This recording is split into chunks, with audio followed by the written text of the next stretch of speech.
Break के बाद अब बड़ी खबर श्रावस्ती से, जहां पर एक और कोरोना का पॉजिटिव केस मिल गया है। मुंबई से लौटकर श्रावस्ती ये युवक आया था और साथ में लाया था कोरोना पॉजिटिव अभी निकला है। 30 अप्रैल को युवक को क्वारंटीन किया गया था। युवक की जांच रिपोर्ट अब पॉजिटिव आई है, सैंपल लिया गया था। अब जांच में युवक कोरोना पॉजिटिव मिला है।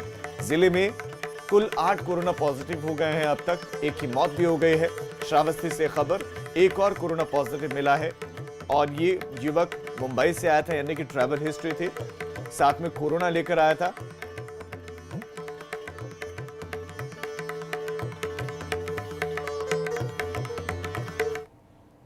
खबर अब कुशीनगर से, जहां पर जिले में 2 कोरोना के पॉजिटिव मरीज हो गए हैं। बंगाल से आया युवक यहां पर कोरोना पॉजिटिव निकला है। खबर बहुत बड़ी है, जिले में 2 कोरोना पॉजिटिव मिले हैं और पटहेरवा थाना इलाके के बलवा तकिया गांव का मामला है, जहां पर एक कोरोना पॉजिटिव केस मिला है। परिवार के 7 लोग क्वारंटीन किए गए हैं और गांव को हॉटस्पॉट घोषित कर दिया गया है।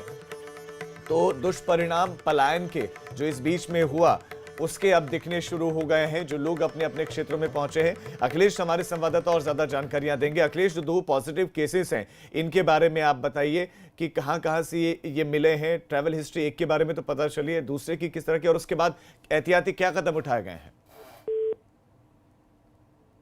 लगता है हमारे सहयोगी से हमारा संपर्क टूट गया है। तो परिवार के 7 लोगों को तो क्वारंटीन किया गया है, ये जानकारी है। इसके अलावा गांव में और किस तरह की व्यवस्थाएं हैं ये हम अपने सहयोगी से जानेंगे। लेकिन जिले में कोरोना संक्रमित मरीजों की संख्या 2 हो गई है। उत्तर प्रदेश के मुख्यमंत्री योगी आदित्यनाथ ने शरीर की रोग प्रतिरोधक क्षमता विकसित करने के लिए आयुष कवच नाम का ऐप लॉन्च किया है। ऐप लॉन्च करते हुए सीएम योगी ने कहा कि ये ऐप हमें स्वस्थ रखने में बेहद सहायक होगा। उन्होंने ये भी बताया कि इस ऐप पर किसी भी बीमारी से लड़ने के बारे में, शरीर की प्रतिरोधक क्षमता विकसित करने से संबंधित बहुत सारे तथ्य दिए गए हैं। आयुष कवच ऐप लॉन्च करने पर मुख्यमंत्री योगी ने कहा कि वैश्विक महामारी के खिलाफ लड़ाई में आज पूरी दुनिया भारत की तरफ आशा भरी निगाहों से देख रही है, जबकि भारत की प्राचीन परंपराओं में इस तरह के वायरस से लड़ने के लिए रोग प्रतिरोधक क्षमता विकसित करने के कई उपाय भरे पड़े हैं, जिसके दम पर हम कोरोना पर विजय प्राप्त कर सकते हैं।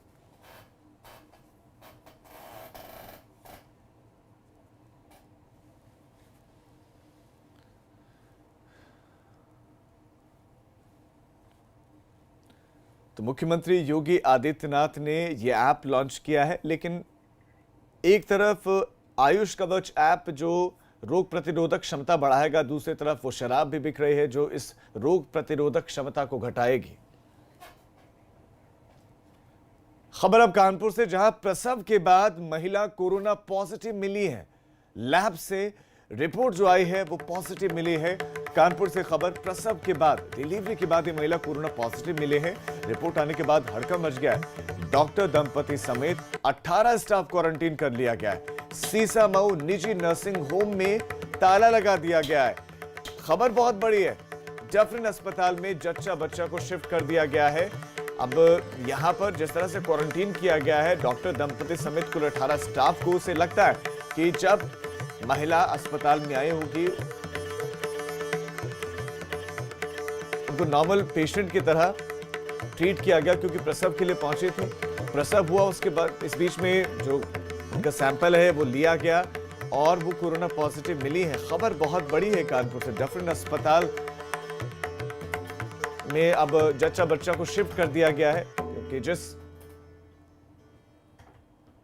अस्पताल के मामला है, जिस निजी नर्सिंग होम में ये प्रसव हुआ, उसको अब बंद कर दिया गया, वहां ताला लटका दिया गया। केंद्र सरकार ने सीबीएसई की 10वीं और 12वीं की परीक्षाओं को लेकर बड़ा ऐलान किया है। कोरोना वायरस के चलते सीबीएसई की 10वीं और 12वीं के कुछ विषयों की परीक्षाएं रद्द कर दी गई थी। केंद्रीय मानव संसाधन विकास मंत्री रमेश पोखरियाल निशंक ने कहा कि 10वीं के जिन विषयों की परीक्षाएं रद्द की गई थी वो नॉर्थ ईस्ट दिल्ली को छोड़कर बाकी देश के कई हिस्सों में आयोजित नहीं करवाई जाएंगी। क्या 10वीं के विद्यार्थियों को आंतरिक मूल्यांकन के अंकों के प्रदर्शन या अन्य पेपरों के अंकों के औसत के आधार पर पास किया जाएगा? इसी को लेकर अभी स्पष्टता नहीं है। रमेश पोखरियाल निशंक ने यह भी कहा कि उनका मंत्रालय अगले 2-3 दिनों में सीबीएसई की 12वीं के जिन विषयों की परीक्षा रद्द की गई थी उनकी नई तारीखों का ऐलान जल्द करेगा।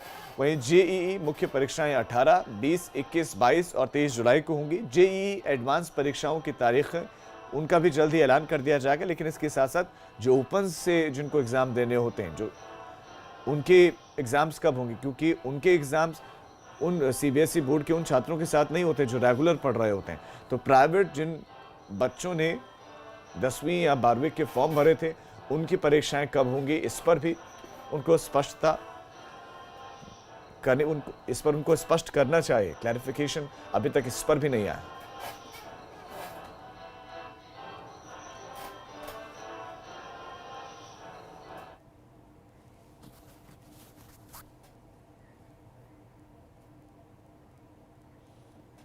लॉकडाउन के चलते करीब 1.5 महीने से नोएडा और ग्रेटर नोएडा में निर्माण कार्यों पर पूरी तरह से रोक लगी हुई है, लेकिन अब नोएडा और ग्रेटर नोएडा अथॉरिटी ने धीरे धीरे निर्माण कार्यों के लिए मंजूरी देना शुरू कर दिया है।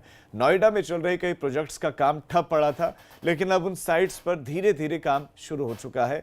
नोएडा अथॉरिटी ने फिलहाल 3 प्रोजेक्ट्स में काम शुरू करने की मंजूरी दे दी है, जबकि बाकी प्रोजेक्ट्स के लिए अनुमति देने का काम शुरू कर दिया गया है। हालांकि निर्माण शुरू करने के लिए सभी कंपनीज को सरकार की तरफ से जारी दिशा निर्देशों का पूरी तरह पालन करना होगा।